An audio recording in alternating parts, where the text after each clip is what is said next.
নমস্কার বন্ধুরা, আমি তনিমা আবার একটা মিনি ব্লগ নিয়ে তোমাদের কাছে চলে এলাম। প্রথমেই তোমাদের অসংখ্য ধন্যবাদ জানাচ্ছি। আমার মিনি ব্লগগুলো তোমরা ভীষণভাবে পছন্দ করছো।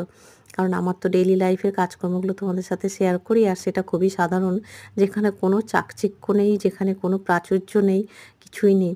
তবু তোমরা এত সাপোর্ট করছো, সেটার জন্য তোমাদের অসংখ্য ধন্যবাদ।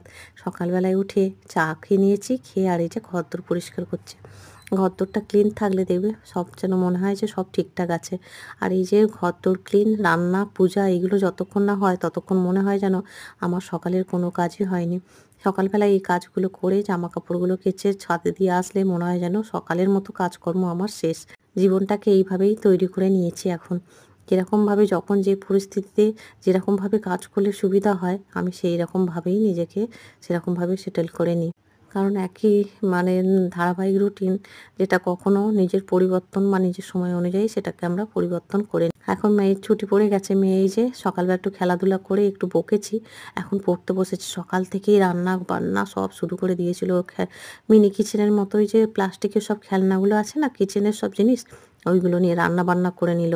তো আমি যেরকম সকালে করি সেই সত্যি বলতে সোনাইয়ের ছোটোবেলা আর আমার ছোটোবেলা সত্যি অনেক কিছু মিল পাই। ওই জন্য না মাঝে মাঝে ও এক এক দিনে এক এক বেলা সারা বেলাই খেলা করে, কিন্তু আমি বকি না। কারণ এই যে এই জীবনটা ওদের মানে আর কখনো ফিরে আসবে না। কারণ এই যে ছোটোবেলাটা, এটাই সত্যি কথা, ওদের মতো করে ওদের থাকতে দেওয়া ভীষণই প্রয়োজন।